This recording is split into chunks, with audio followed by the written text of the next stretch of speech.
8. Remembering Who You Are 5. Spiritual Awakening Book 8. Author, Seraphina Hartwell. Narrator/producer, Soul Sanctuary Audio. Copyright Seraphina Hartwell. All rights reserved. 1. Beyond Conditioning. The return to essence begins when we awaken to the realization that we have been living under layers of programming that do not belong to us. These layers are subtle and pervasive, accumulated from childhood through family systems, culture, religion, education, and the unspoken expectations of society. They tell us how to act, what to believe, what to fear, and most significantly, who we should be.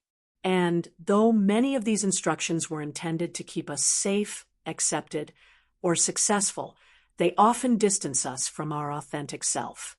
Each of us carries a set of invisible scripts, rules, and roles we unconsciously accept. You may have internalized the belief that showing emotion is a sign of weakness, that success is defined by external accolades, or that being good means being quiet and agreeable. These inherited beliefs shape how we see the world and how we see ourselves. But what if these beliefs are not the truth? What if they are simply condition? Conditioning by its nature is not who we are, it is who we've been taught to be. To go beyond it requires courageous introspection and a willingness to unravel the threads of our identity. This unraveling does not happen overnight. It is a sacred undoing, a peeling away of the layers that have covered our essence. Start by reflecting on the stories you've been told about who you are. Whose voice do you hear when you doubt yourself? Whose approval are you still seeking? Often, these voices are echoes from the past: parents, teachers, friends, partners. They live in our nervous system, influencing our choices even when we think we've moved on.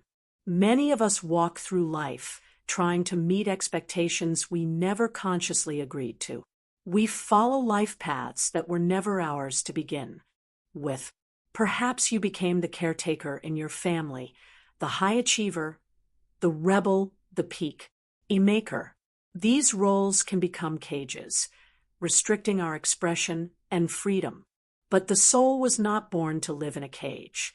It came here to experience the full spectrum of life, to evolve through joy and challenge, and to remember its divine origin. When you begin to question your conditioning, you take the first step toward liberation. Here are a few practices to help you move beyond conditioning. 1. Observe without judgment. Begin noticing your behaviors, thoughts, and reactions as an impartial witness. Ask yourself, is this truly me, or is this a pattern I've learned? Bring gentle awareness without self-blame. 2. Track your triggers. Triggers are doorways to deeper understanding. When you feel an intense reaction, pause and trace it back. Where does it originate? Often, a trigger points to an unhealed belief or an narrative. 3. Name the voice. When you hear a critical or fearful thought, try to identify where it came from. Was it your mother's perfectionism? A teacher's judgment? Naming the voice helps you dissident from it. 4. Practice inner dialogue. Have a conversation with the part of you that feels afraid to break the mold. Ask it what it needs. Often, these parts are younger versions of ourselves needing reassurance, not rejection. 5. Connect with nature. Nature does not perform or conform. A tree grows in alignment with its inner blueprint, not societal pressure. Spend time in nature to remember what it feels could it just be. Letting go of conditioning is a process of returning to what has always been true. This truth is not found in external validation, but in the stillness. When you sit in silence, when you close your eyes and breathe, you may feel a presence within you that is untouched by the world. That is your essence. That is who you are. The cost of conditioning. We must also name the cost of living a conditioned life. When we silence our truth, we pay with our vitality. When we contort ourselves to fit in, we lose the joy of being fully seen. When we abandon our intuition, we feel adrift, and unanchored.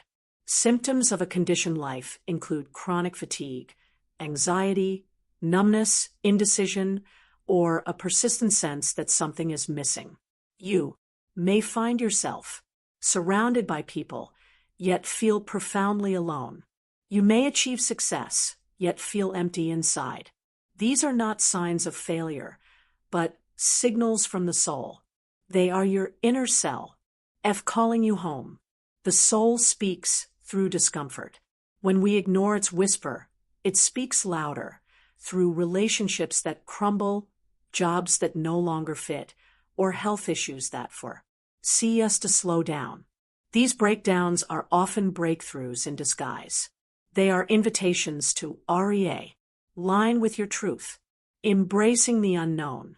One of the greatest challenges in moving beyond conditioning is step into the unknown. If we are not who we were told to be, then who are we?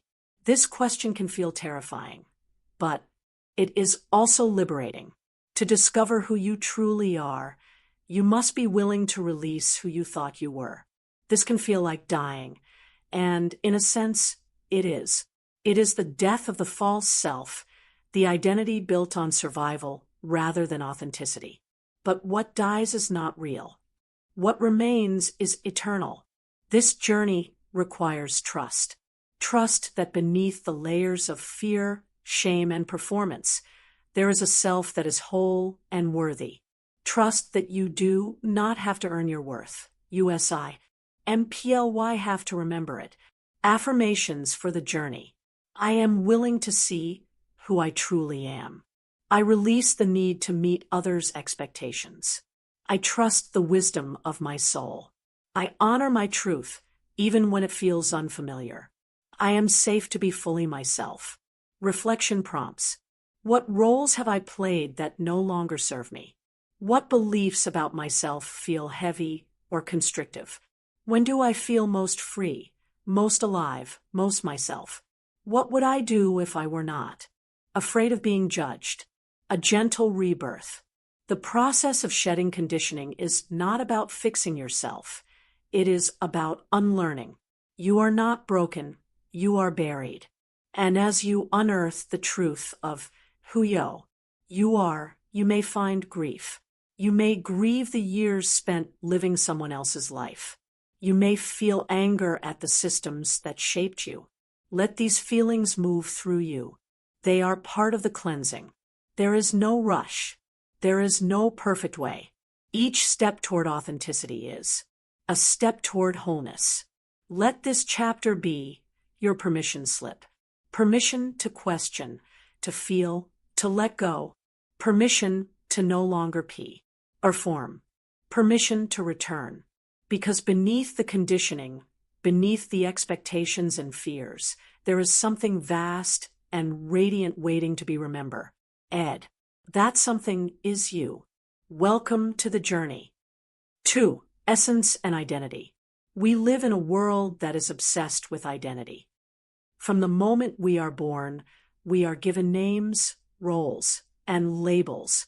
We are daughters, sons, students, professionals, artists, caregivers, rebels. Identity is often constructed for us before we have the awareness or language to question it. And for much of our early lives, we wear these labels as if they are the whole truth of who we are. But there is a vast difference between identity and essence. Identity is what the world sees. It is what we present to others. It is how we describe ourselves in conversation, how we fill in forms, how we introduce ourselves in new situations. Identity is shaped by experience, family, nationality, gender, profession, education, and belief systems. It can be empowering, but it can also be limiting. Essence, on the other hand, is who we are when everything else falls away. It is not a name, a title, or a job. It is the feeling of truth that exists beneath thought. It is the part of us that is untouched by trauma, undiminished by failure, and uninflated by success. Essence is our eternal nature. It is spirit clothed in human form. The false self and the true self. Spiritual teachers across cultures have described the false self and the true self. The false self is built from survival mechanisms, from ego-driven patterns, and from external expectations. It is the self we crafted to stay safe, loved, and accepted. The true self, in contrast, is the self that existed before we were taught to perform. It is not created. It is remembered. It is who we were at birth, and who we will always be. When we over-identify with roles or labels, we begin to mistake the map for the territory. We say, I am a mother, or I am a teacher, forgetting that these are experiences we are having, not definitions of our being. Your essence is not bound by roles. You are not your job. You are not your mistakes. You are not even your name. Moments of essence. You have experienced your essence, even if you did not have language for it. Perhaps it was in a moment of deep presence with nature, when the mind went quiet and the heart swelled with awe. Maybe it was in the silent joy of creating art, making love, holding your child, or standing on a mountain. Essence speaks in sensation, not intellect. It is known in stillness, not strategy. It is felt as a deep sense of peace, rightness, and connection. When you are aligned with your essence, you are not trying to be anyone. You simply are. Unraveling constructed identity. To reclaim your essence, you must be willing to examine your constructed identity. Ask yourself, who did I learn to be to feel safe? What parts of myself have I hidden to be loved? What aspects of my identity bring me joy, and which ones feel like armor? These questions can feel confronting, but they are the beginning of liberation. When you see identity as fluid, not fixed, you give yourself permission to evolve. You no longer have to remain in roles that restrict you. Consider the example of someone who has been identified as the strong one in their family. This label may have brought respect, but it may also have forced them to suppress vulnerability.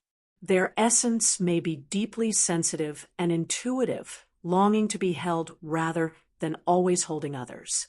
Until they question the identity of strength, they cannot access the fullness of their being.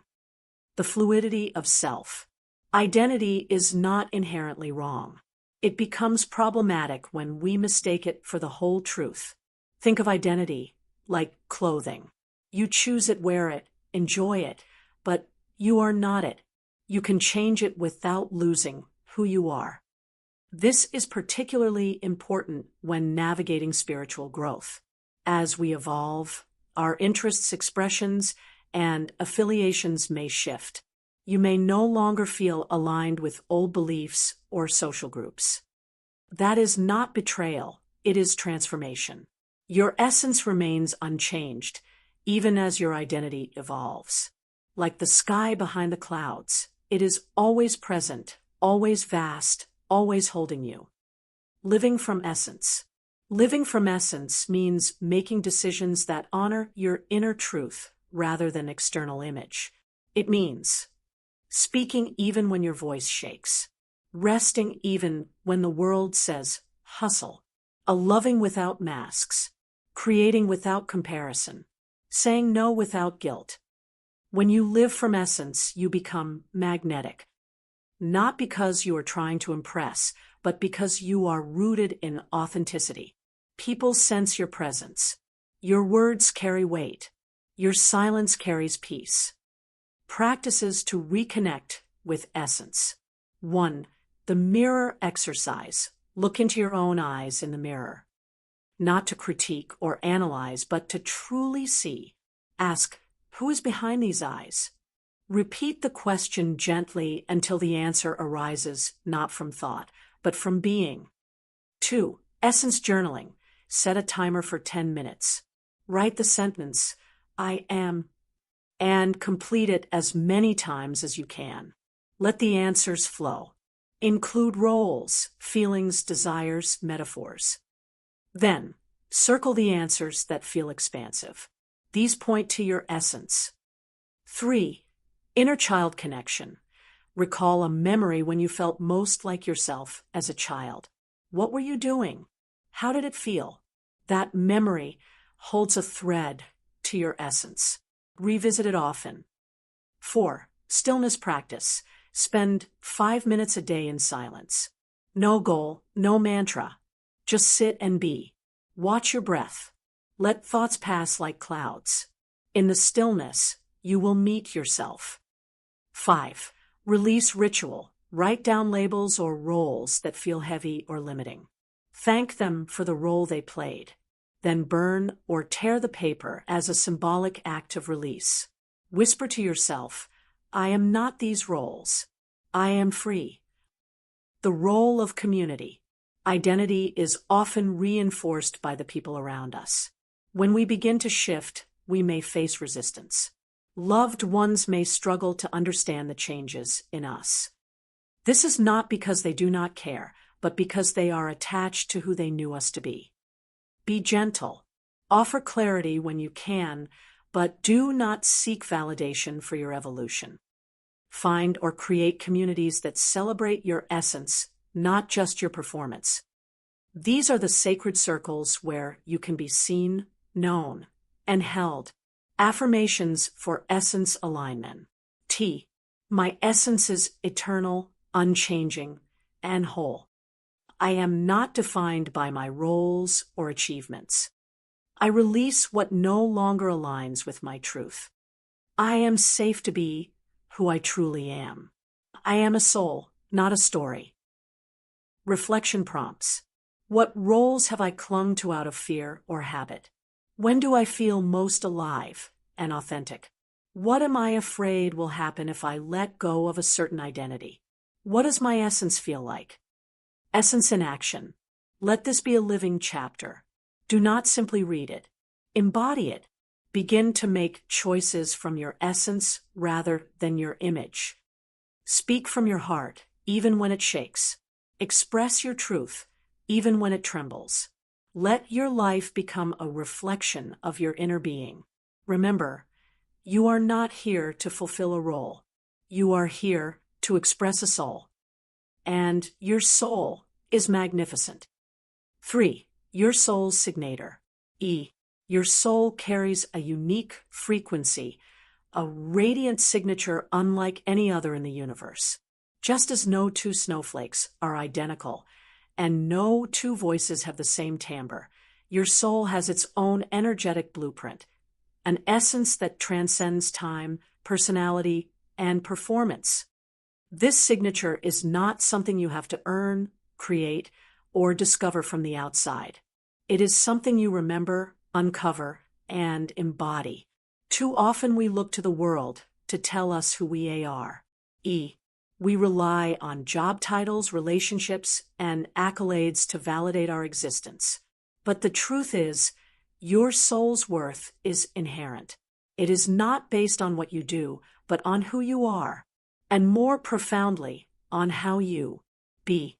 Recognizing your soul's song. Your soul speaks in symbols, in dreams, in desires that won't let go. It sings in the longings that return no matter how much you try to suppress them. It lives in your obsessions, your heartbreaks, your quiet joys, the people and experiences that awaken something deep inside you. Those are clues. Every time you feel deeply seen or understood without explanation, you are standing in the presence of your soul's reso. Nance. Your soul's signature is your intuitive GPS. When followed, it leads you to right action, to right people, to meaningful work.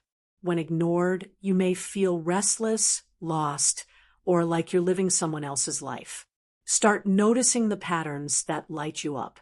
Is there a certain topic you could talk about for hours? A specific kind of person you are drawn to? A natural way you move through the world. These are the breadcrumbs. Your joy is not random. It is instructio. NAL. In childhood, clarity. Children live close to the soul. They know what they love, what feels good, and what feels wrong. Watch a child in their element, playing with clay, dancing to music, asking endless questions about the stars. That is soul in motion. Think back to your own childhood. What activities made you lose track of time? What did you dream of becoming? Before the world told you what was practical or acceptable, what did your heart whisper? To you. These early fascinations are not childish fantasies. They are blueprints. They are soul maps. When the signature is silenced, there are many reasons why we lose connection with our soul's ignature, trauma, societal conditioning, and the pressure to conform often drown out the inner voice. We trade authenticity for acceptance, clarity for control, curiosity for compliance. But the soul never gives up. Even when silenced, it continues to pulse beneath the surface, sending signals. Sometimes these signals arrive as anxiety, fatigue, or a sense of emptiness. Other times, they appear as synchronicities, symbols, or NSE dreams. The longing you feel is not a flaw. It is a beacon. It is your soul reminding you that something precious is being neglected. Soul gifts versus skills. It's important to distinguish between learned skills and soul gifts. Skills are acquired through repetition and education. Soul gifts are innate. They emerge effortlessly. You might not even realize you have them until others mirror them back to you. Ask yourself, what do people often thank me for? What feels natural for me that seems difficult for others? When do I feel like I'm channeling something beyond myself? Examples of soul gifts include intuitive insight, the ability to hold space for others, visionary creativity, healing energy, storytelling, or a deep connection to nature. These are not things you were taught. They are part of your soul's signature. Practices to discover your soul's signature. 1. Soul archetype mapping. Choose a quiet space and reflect on which archetypes resonate with your journey. Are you the seeker, the healer, the mystic, the teacher, the creator? Write a few lines describing how each archetype lives in you. Let this become a symbolic mirror. Roar of your soul. 2. Life review timeline. Create a timeline of your life and mark the moments when you felt most alive, most aligned, or most powerful. Then mark the low points. Look for themes. Where did you lose yourself, and where did you find yourself again? 3. Soul dialogue journaling. Write a letter to your soul as if it were a separate being. Ask it, who are you? What do you want me to remember? Then write a response as your soul. Let the words come freely, without censorship. 4. Signature expression practice. Find a creative outlet that feels soul-nourishing. Writing, painting, dancing, singing, meditating, designing. Commit to doing it without needing to monetize or perfect it. This is about expression, not performance. The signature in relationships. Your soul's signature doesn't exist in a vacuum. It shines most brightly in the context of relationships. Certain people will amplify your frequency. They feel like home. Others may dim your light, not out of malice, but because their vibration doesn't resonate with yours. Surround yourself with people who recognize your soul, not just your role. These are the sacred allies, the soul companions, the ones who fan your inner flame. One authentic relationship can active 8 your entire path. At the same time, be willing to be that mirror for others. When you see someone's essence, reflect it back to them. Tell them what you see. This kind of witnessing is a gift that transcends time. Letting go to remember. To fully embody your soul's signature, you may need to let go of who you think you're supposed to be. This might mean shedding relationships, roles, or routines that no longer align. It might mean STE, ping into uncertainty. But letting go is not the same as losing. You are not losing your identity.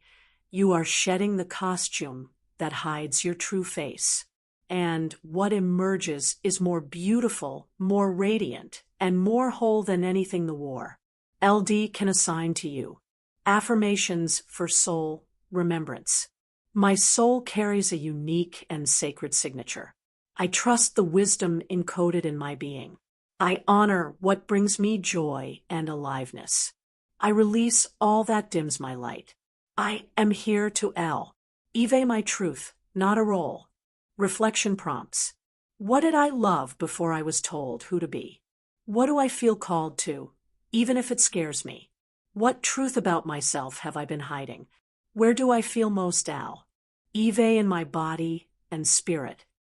Conclusion, becoming the frequency. To live your soul's signature is to become the frequency you were born to embody. It is not about imitation. It is about alignment. You do not have to look outside for validation when you know your inner resonance. As you walk this path, you will feel a quiet strength grow within you, a clarity that cannot be shaken. You will no longer try to fit into molds. You will shape the world around you by simply being who you are. Your soul's signature is not a whisper of potential. It is a symphony of purpose. Listen closely, then live it out loud. For recognizing Resona, NCE, there is a moment when truth touches the heart and the body responds before the mind can explain. A feeling of peace washes over you. A warm flush rises. Goosebumps form on your skin. This is resonance. It is how your soul says, yes, this is for me. Resonance is the deep inner recognition that something aligns with your core being.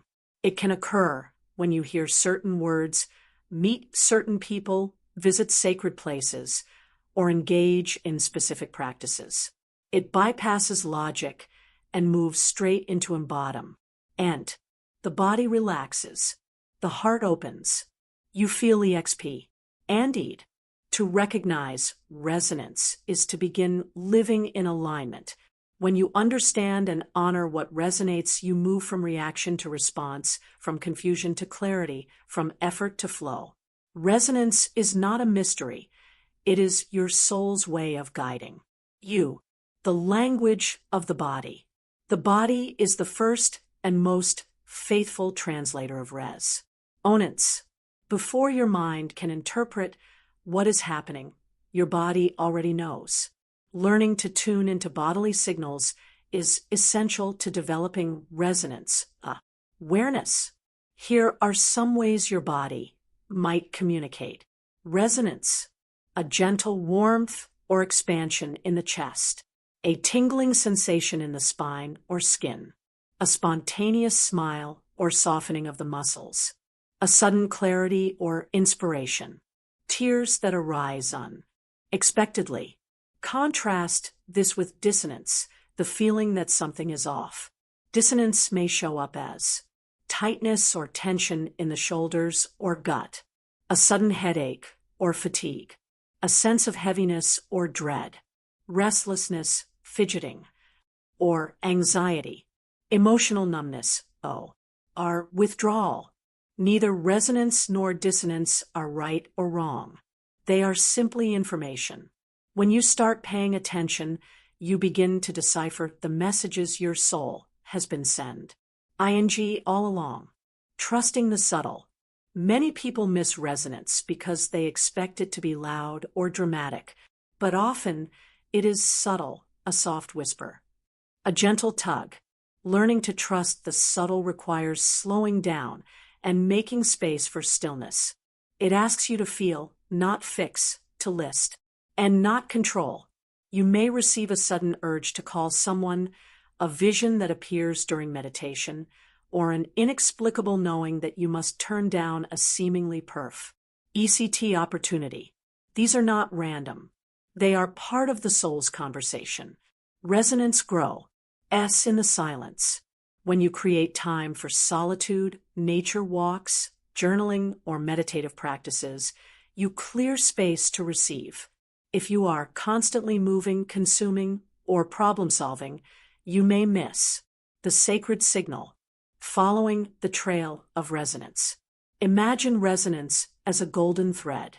It winds its way through your life, appearing in unexpected places. When you follow it, you are led to your next step, your next teacher, your next transformation. Start by remembering times in your life when everything felt right for no explainable reason. Maybe it was when you met someone and instantly felt at home, or when you started a project and lost track of time, or when you stumbled upon a book had changed your life. These are resonance points, markers on your soul's map. Collect them. Write them down. Notice the themes. Ask yourself, what moments have felt like coming home? What topics or activities make me feel alive? Who are the people that help me remember who I am? Intuition and resonance. Resonance and intuition are deeply linked. Intuition is the ability to know something without conscious reasoning. Resonance is the co-information of that knowing. They are not separate processes, but complementary ones. The more you trust your intuitive nudges, the more resonance you will experience. Conversely, the more you honor what resonates, the more finely attuned your intuition becomes. It is a beautiful cycle of inner alignment. To strengthen this relations, try this daily practice. 1. Each morning, place a hand on your heart. 2. Ask, what do I need today to feel aligned? 3. Notice the first feeling, image, or word that arises. 4. Honor it, even in a small way. You are training your inner ear to hear your soul's song. Discernment. When resonance feels confusing, there may be times when something seems to resonate but also brings fear or discomfort. This is especially true when you're stepping into new territory or healing old wounds. In these moments, ask, is this fear from past conditioning, or is it my soul saying no? Does this feel expansive after I sit with it for a while, or does it continue to contract me? What part of me is feeling drawn to this, my ego or my essence? Discernment grows with practice. Over time, you will develop the ability to distinguish between a trauma response and a soul response. One contracts to protect, the other expands to evolve. Creating a resonance inventory. Create a personal inventory of what resonates with you. This becomes your guidebook. A journal page into categories. People, who makes you feel seen and safe. Places, where do you feel grounded, inspired, or clear? Activities, what fills you with joy or flow? Words/phrases, what affirm? Matins or mantras open your heart. Sensory cues, what sounds, smells, or visuals uplift you? Review this list when you're making decisions, feeling disconnected, or needing to realign. It is a compass crafted by your own experience. The role of contrast. Sometimes we must experience what doesn't resonate to more clearly know what does. Every relationship that felt off. Every job that drained your spirit. Every no you didn't listen to. These were all clarifiers. They helped shape your inner knowing. Instead of regretting those experiences, bless them. They were part of the refinement. They sharpened your discernment. They cleared the path for truth. Living a resonant life. To live a life of resonance is to live a life of trust. It means letting go of plans that look good on paper, but feel misaligned. It means choosing connection over conformity, peace over performance, alignment over achievement. Living in resonance doesn't mean life is always easy, but it is meaningful. It is guided. It is real. Some days you will hear the whisper clearly. Other days you will strain to hear it through the static. Keep returning. Keep asking. What resonates now? The answer will come. Affirmations for resonance. I trust the wisdom of my inner knowing. What resonates with my soul is always right for me. I listen to my body, heart, and intuition. I follow the golden thread of joy and truth. I am always guided by resonance. Reflection prompts. When was the last time I felt deep resonance? What does dissonance feel like in my body? What have I been ignoring that actually feels aligned? What might I need to release in order to make space for what truly resonates? Conclusion. The compass within. You came into this world with a compass. It was never broken. It may have been buried under years of noise, doubt, and distraction, but it is still there. Every moment of resonance is your compass pointing north. Every shiver of recognition, every tear of truth, every whisper of joy, these are SIG. NS. You do not need to seek outside for direction. You carry the map within. Follow resonance. Follow what feels like home. This is how you remember who you are. 5. Letting the heart lead. If the mind is the instrument of thought, the heart is the vessel of wisdom. For centuries, mystics, sages, and spiritual seekers have pointed us back to the heart, not as a poetic metaphor, but as a living, breathing center of consciousness. Letting the heart lead is not about sentimentality or emotionality. It is about alignment with the deepest truths of our being. In a world ruled by logic, metrics, and competition, following the heart can seem irrational, even reckless. Yet those who live heart-led lives often radiate a sense of clarity, peace, and purpose that logic alone cannot provide. They are not directionless. They are deeply tuned. The intelligence of the heart. Scientific studies in recent decades have shown what spiritual traditions have long taught. The heart possesses its own form of intelligence. The Heart Math Institute has revealed that the heart generates an electromagnetic field larger than any other organ and communicates directly with the brain and nervous system. When we are in heart coherence, our brain, heart, and emotions are in harmony. Heart coherence is more than a physiological state. It's a spiritual state of resonance. It's when your thoughts, feelings, and actions align with love, compassion, and truth. When you are in this state, decision-making becomes clearer, relationships more authentic, and intuition sharper. The heart as portal. Your heart is a portal to why? Our soul. When you bypass the noise of the mind and drop into the quiet knowing of the heart, you are able to access the wisdom that transcends thought. This space does not operate from fear or scarcity. It does not rush. It knows. To enter the heart, you must soften. You must be willing to feel. You must be willing to slow down and listen. Signs you are living from the head, not the heart. Overanalyzing decisions, yet never feeling clear. Struggling to access your emotions. Seeking external validation BEF. Or acting. Feeling disconnected, even when everything looks right. Living in the future or past, rarely the present. Signs you are living from the heart. A sense of inner peace, even in uncertainty. Feeling present and connected to your body. Decisions come with a sense of rightness. You act from compassion, not control. You feel guided rather than PR. Eshered. Practices to connect with the heart. 1. Heart-focused breathing. Place your hand on your heart. Breathe slowly and deeply, imagining your breath entering and exiting through your heart. As you do, bring to mind a feeling of appreciation or love. Stay in this space for several minutes.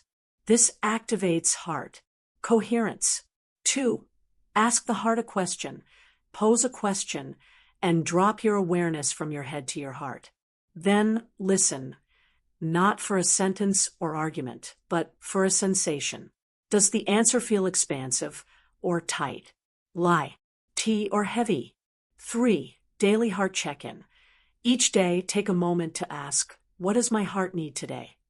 Keep a journal to record your heart's messages. Often, you will find patterns that guide your life.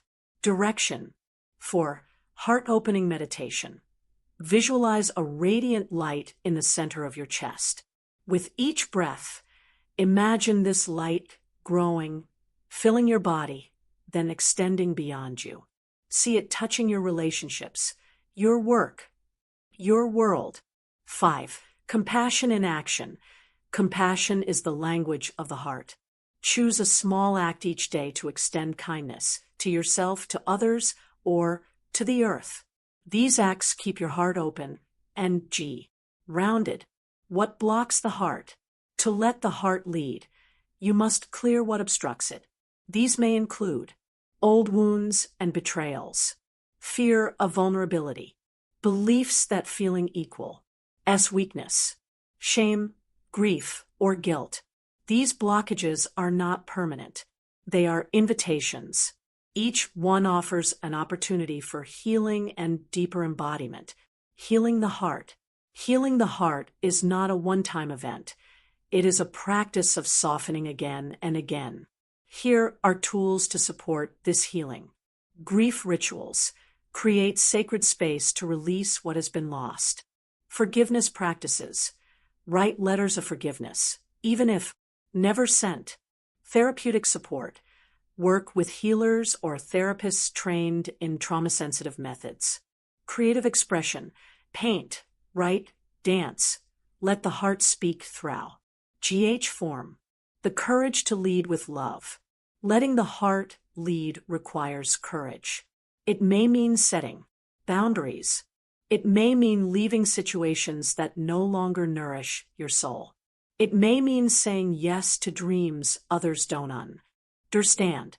Courage does not mean the absence of fear. It means the presence of heart. The word courage comes from the Latin cor, meaning heart. To live courageously is to live heartfully, navigating relationships from the heart. When the heart leads, relationships become sacred mirrors. You are no longer seeking someone to complete you, but to meet you. You show up with presence, honesty, and open-heartedness. You listen not just to respond, but to understand. The heart does not grasp or cling. It allows. It honors both intimacy and freedom. And when heartbreak happens, the heart does not close permanently. It learns. It grows. It ins tender. Heart wisdom in action. Heart-led living is not passive.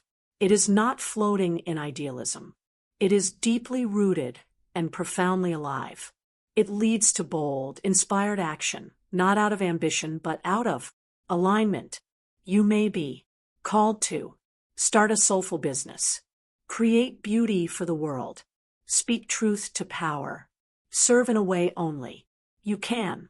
Whatever form it takes, action from the heart creates ripples of healing. You become an agent of transformation just by being yourself. Affirmations to anchor the heart. My heart is wise, steady, and true. I trust the messages of my heart. It is safe to live with an open heart. My heart leads me home to myself. Love is my compass, and I follow it faithfully. Reflect. Ion prompts. What does my heart want me to know today? Where have I been living from fear rather than love? What feels expansive, even if it's scary? What would it look like to let my heart lead in one area of my life? Conclusion. The home within. The journey back to yourself is paved with moments of quiet courage. And at the center of it all is your heart, not as an idea, but as a living sanctuary of wisdom and truth. When you let your heart lead, you do not abandon reason. You harmonize it with intuition. You become a force of balance in a fragmented world.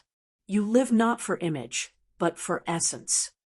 So breathe, listen, open, let the heart lead. It always knows the way. 6. Awakening the inner mystic. Within you lives a mystic, a timeless aspect of your soul that remembers. This inner mystic is the one who senses energy before words are spoken, who dreams with meaning, who feels the presence of the sacred in everyday life.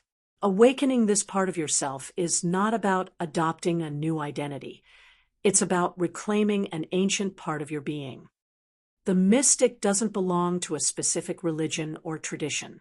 The mystic transcends dogma and form. This archetype lives in every culture, hidden in plain sight, waiting to be remembered in each of us. In awakening the inner mystic, we return to direct experience of the divine. The call of the mystic. Every journey begins with a call. Sometimes it whispers in the stillness. Sometimes it arrives through crisis or synchronicity. The call of the mystic may begin with questions. Is there more to life than this? Why do I feel homesick for something I can't name? This longing is not emptiness. It is a compass. It is your soul inviting you to step beyond the veil of appearances and into the realm of mystery. Mystical moments. Most of us have experienced mystical moments, instances where time stands still and the boundary between self and other dissolves. These might happen in nature, watching the stars, or standing by the ocean, during prayer, meditation, or breath work, in deep emotional connection with another person, in music, art, or dance, in silence, when you feel held by something greater. These moments are not accidents. They are glimpses of your true nature. Signs your inner mystic is awakening. Increased sensitivity to energy and environment. Stronger dreams, often with symbols or messages. A feeling of being guided by synchronicities. Disinterest in surface-level conversations. A yearning for deeper meaning or spiritual connection. If you've experienced these, you are not imagining things. You are remembering who you truly are. The mystic's tools. The inner mystic works with tools, not because they are required, but because they awaken remembrance. Some sacred tools include rituals, lighting candles, preparing altars, creating sacred space. Symbols, working with sacred geometry, animals, or archetypes. Divination, tarot, oracle cards, pendulums, or runes. Journaling, recording dreams, signs, or intuitive hits. Meditation, connecting with the inner stillness that precedes form. Use what resonates. Let go of what doesn't. The tools are only as powerful as the intention behind them. Creating sacred space. The mystic lives in the ordinary, but sees the sacred. One of the most profound shifts you can make is to treat your life as a temple. Begin by creating sacred space, both externally and internally. Externally, this could be a corner of your room, a windowsill, or a garden. Place items there that feel alive to you: crystals, feathers, candles, images, books. Let this be a space where you come home to your essence. Internally, sacred space is created through presence. When you listen deeply, breathe fully, and honor the moment, you step into the mystical. The role of silence and solitude. The mystic thrives in silence, not just the absence of noise, but the presence of stillness. Silence is not emptiness. It is the container of divine presence. In solitude, you meet your truest self. Set aside time each week, even just a few minutes, to be in intentional silence. Let go of needing to produce, prove, or perform. In that space, something ancient within you will rise. Dreams, symbols, and the language of the soul. The mystic speaks in metaphor. Your soul communicates through images, dreams, and subtle impressions. Begin a practice of recording your dreams. Even fragments hold meaning. Symbols may appear repeatedly. numbers, animals, colors. Ask yourself, what is this trying to show me? Trust your interpretation more than a textbook. The more you honor this language, the more fluent you become. Living between worlds. The mystic lives between worlds, the seen and unseen, the physical and the spiritual. This can be disorienting at times. You may feel like you don't fully belong anywhere. This is part of the journey. Find others who understand.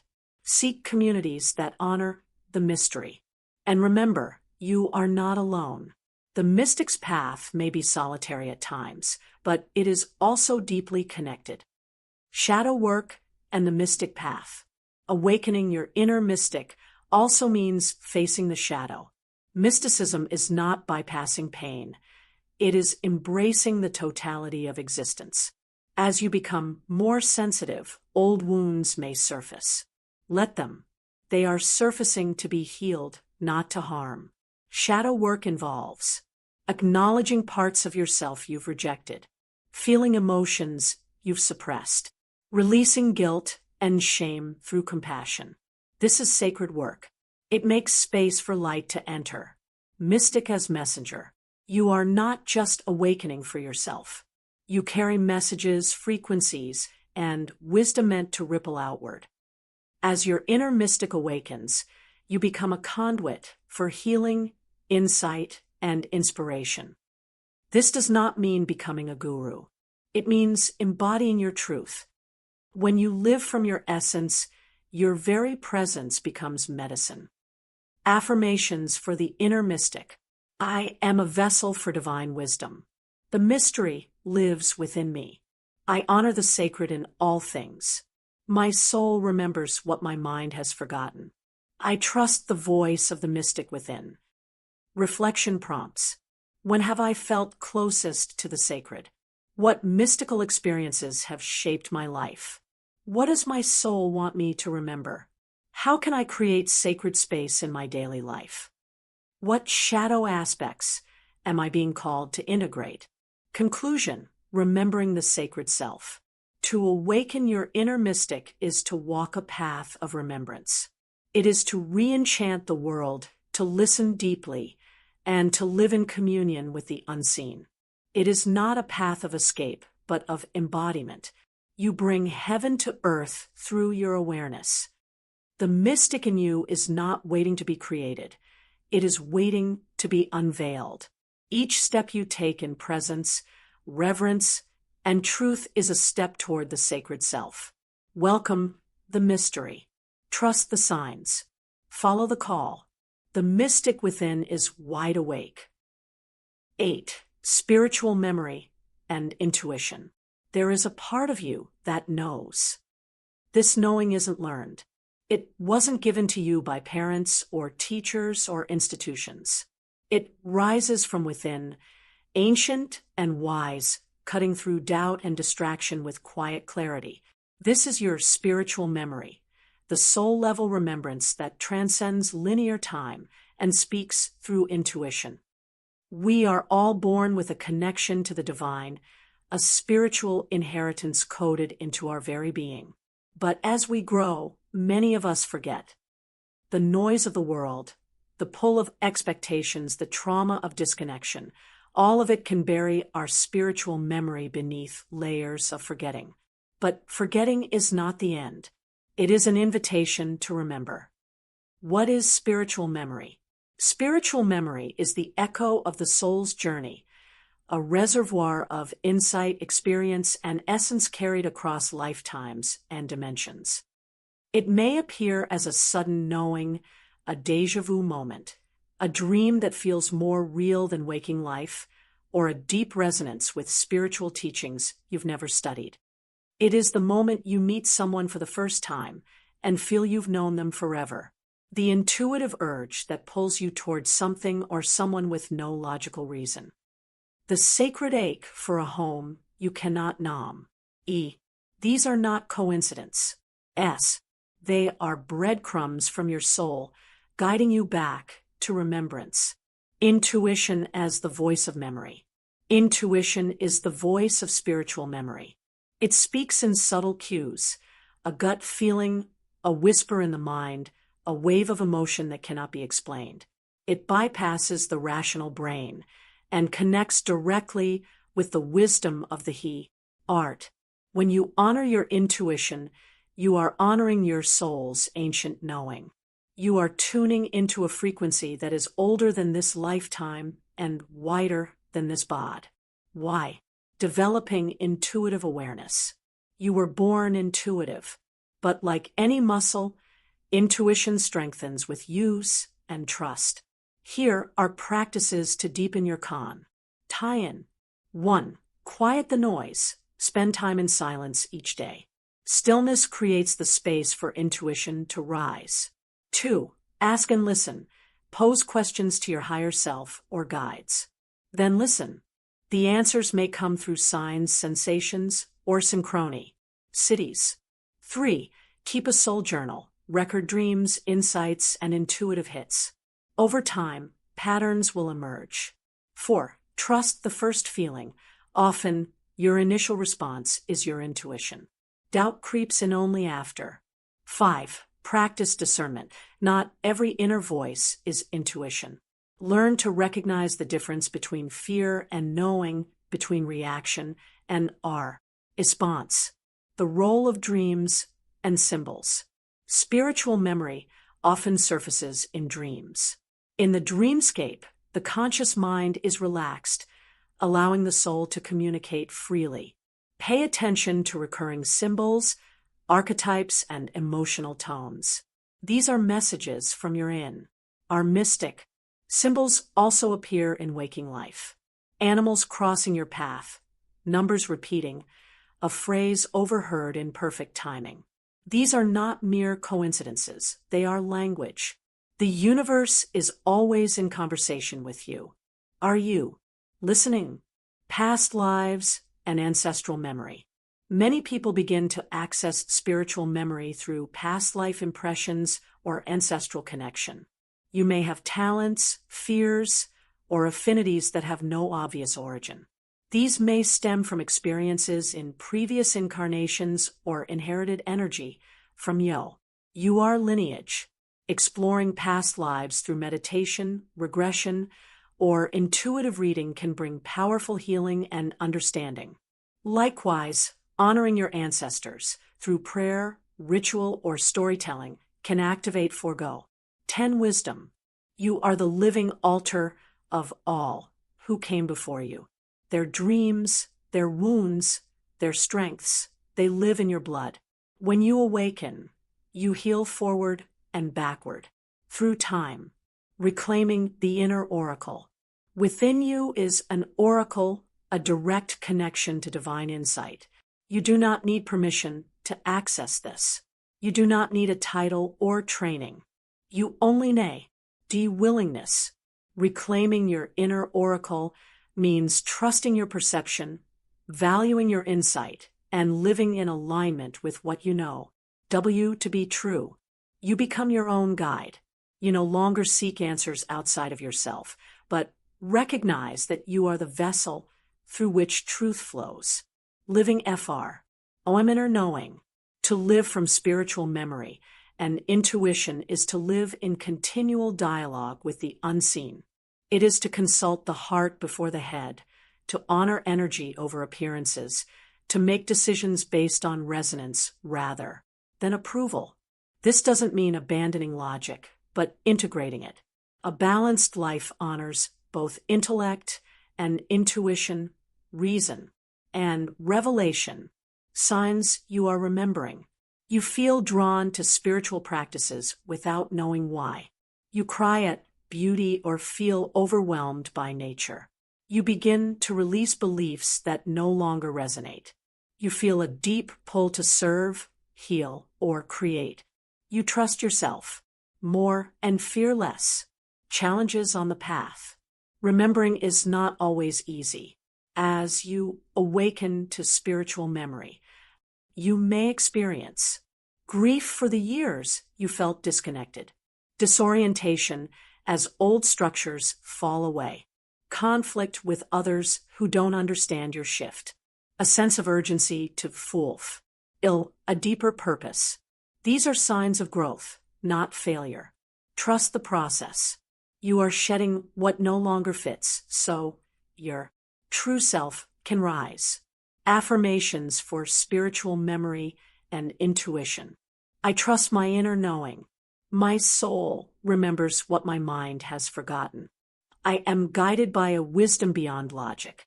My intuition is clear, accurate, and sacred. I walk and remember. Ants of who I truly am. Reflection prompts. What do I know that I have never been taught? When have I felt a strong intuitive nudge? What spiritual memories are surfacing in my dreams or meditations? How can I honor my intuitive wisdom today? Conclusion. The return to knowing. This chapter is not about learning. It is about remembering. You already carry the wisdom you seek.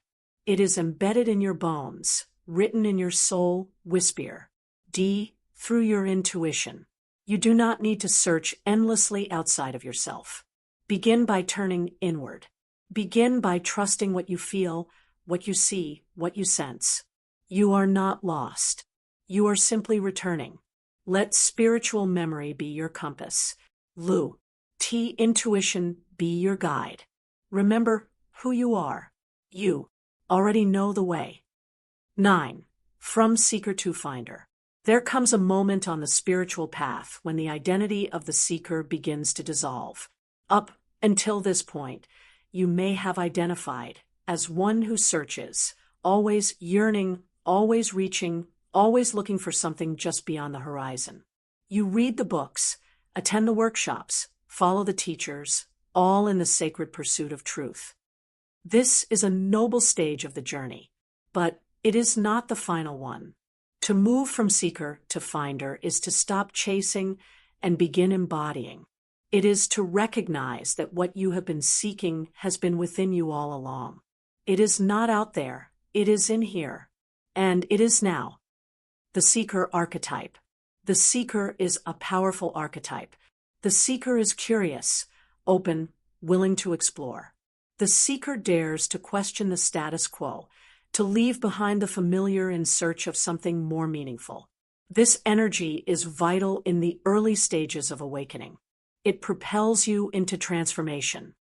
But if you remain in seeking mode indefinitely, you risk bypassing the very truth you long to find. Seeking can become a form of avoidance. You begin to chase experiences, teachers, and teachings without allowing any of them to fully integrate. The transition to finding is not a dismissal of seeking. It is its fulfillment. The trap of perpetual seeking. Spiritual materialism is a term coined by Chogyam Trungpa to describe the tendency to use spiritual practices to enhance the ego rather than transcend it. In the age of information overload, it is easy to become addicted to spiritual consumption. More books, more rituals, more techniques. But awakening is not an accumulation. It is a shedding. Ask yourself, am I using seeking to avoid embodiment? Do I feel like I never know enough to begin? Have I confused activity with integrate? When you move from seeker to finder, you begin to trust that you already contain what you need.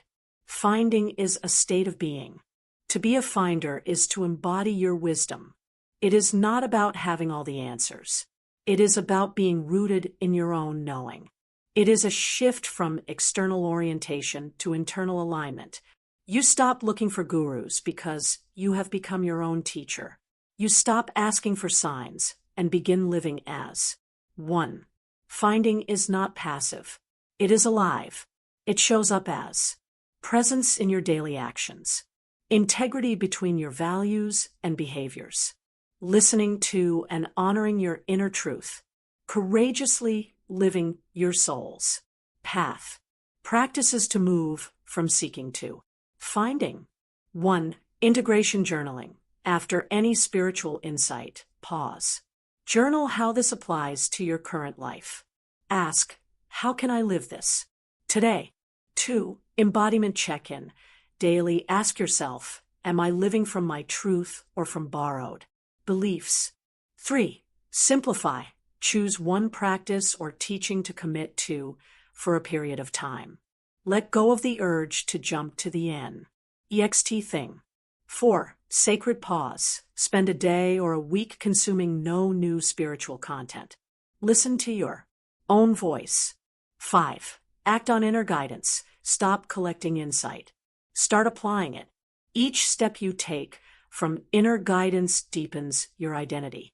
As a finder, signs you are becoming a finder. You feel more peace and less urgency. You prioritize authenticity over appearance. You stop waiting for permission to be who you are. You recognize yourself in others and others in you. You no longer seek love. You embody it, letting go of the quest for perfection. The seeker often believes they must be perfect before they can begin living their truth. The finder accepts their wholeness now. Perfection is an illusion. Wholeness is the truth of your being. To be a finder, you must embrace your humanity. The tears, the laughter, the confusion, the grace, all of it is part of your sacred journey. You are not here to transcend life, but to live it. Holy and awake. Service as a signpost. When you stop seeking endlessly for your own healing, your attention naturally turns outward. You want to serve, not from obligation, but from overflow. Your presence becomes your offering. This is the mark of a true finder. Their life is a blessing to others, not because they strive to be helpful, but because they simply are. Affirmations for the finder. I already hold the truth I seek. I trust my inner wisdom. I am no longer seeking to become. I choose to be. I am a living embodiment of love and truth. My presence is enough. Reflection prompts. What am I ready to stop searching for? How can I embody what I already know? Where in my life am I living as a seeker? What would it look like to live as a finder today? Conclusion. Coming home to now. The seeker looks forward. The finder arrives. You have traveled far in your journey, through questions and quiet, through breakthroughs and breakdowns. And now you are invited to rest. Not in stagnation, but in presence. To live not in pataion, but in trust. You do not need another sign. You are the sign. You do not need to chase the light. You are the light. Let this be your moment of arrival. Let this be the breath that says, I have found missile. Welcome home. 10. Living your true name. To live your true name is to embody the fullness of who you are, not the name given by others, not the one shaped by roles or expectations, but the name whispered to you by your soul. It is the vibration of your essence translated into actio, and presence and truth. Your true name is not necessarily a word or sound. It is a frequency, a signature, a way of being. It is what happens when your thoughts, choices, and energy align. It's your innermost self, the power of naming. In many spiritual traditions, names are sacred. To name something is to give it life, to recognize its essence. In ancient cultures, names were bestowed with ceremony, intention, and spiritual awareness. To discover your true name is not to invent something new, but to uncover what has always been there. It is to am your divine identity, uncovering the false names. Before you can fully live your true name, you muse. Let go of the false ones. The names others gave you. Too much, not enough. Failure, people pleaser. The names you took on. Perfectionist, martyr, rebel, outsider. The labels that keep you small. Just a mom, just a student, just getting by. Each false name holds a story that may have protected you once, but now limits your expansion. You honor them not by clinging, but by releasing. The true name within. Your true name is whispered in stillness. It reveals itself in your joy, your gifts, your longings. It's the feeling you get when you are in complete ignorant, present, open, and real. Ask yourself, when do I feel most like myself? What qualities do I embody when I am fully alive? What do others say I bring into a room without trying? If I could describe myself as a force of nature, what would I be? Questions point to your true name. Maybe it's not a word, but a feeling. Maybe it's not a label, but a knowing. Living in alignment. To live your true name means to make decisions that honor your inner truth. Let go of roles that do not resonate. Speak and act with integrity. Choose presence over performance. Living in alignment. To live your true name means to make decisions that honor your inner truth. Let go of roles that do not resonate.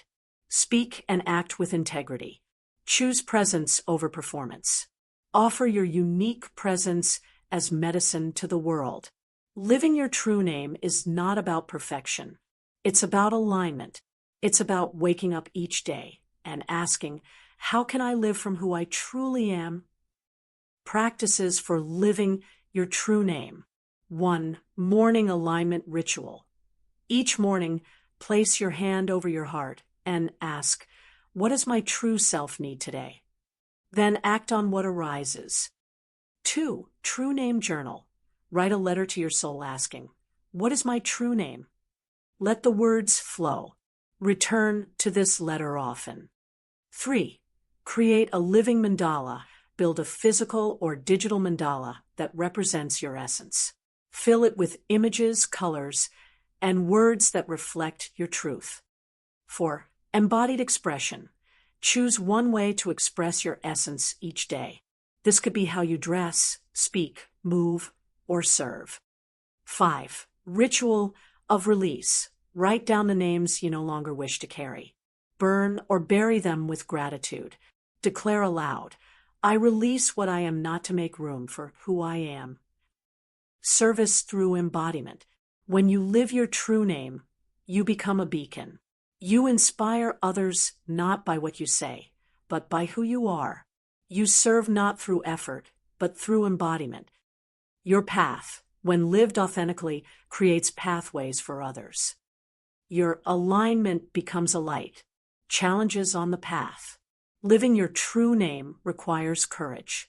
It may mean saying no when you used to say yes, leaving behind relationships that no longer resonate, being misunderstood or judged, walking a path with few maps.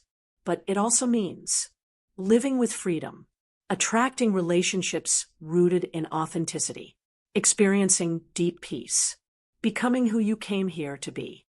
Affirmations for living your true name. I am not who the world told me to be.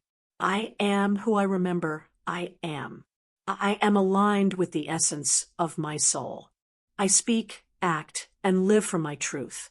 I release false identities and embrace my divine name. I am the embodiment of my soul's vibration. Reflection prompts. What parts of my identity feel true and which feel conditioned? What does it mean to me to live my truth? What would my life look like if I fully honored my essence? What is the name of my soul's frequency in action? Conclusion. The return to yourself. You have journeyed far from the outer world of conditioning back to the inner world of essence. You have peeled back layers, faced shadows, embraced light, and awakened your inner mystic. And now you are ready to live. To live your true name is to walk in full remembrance of who you are, not just in meditation or ceremony, but in every conversation, every choice, every breath. Let this final chapter not be an ending, but a beginning of living not from who you think you should be, but from the truth of who you are. You are essence. You are light. You are wisdom. You are the sacred made flesh. You are your true name. Live it. 8. Remembering who you are. 1. Beyond Conditioning. 5. Spiritual Awakening Book 8. Author, Seraphina Hartwell. Narrator/producer, Soul Sanctuary Audio. Copyright Seraphina Hartwell. For the update audiobook, click Follow Soul Sanctuary Audio.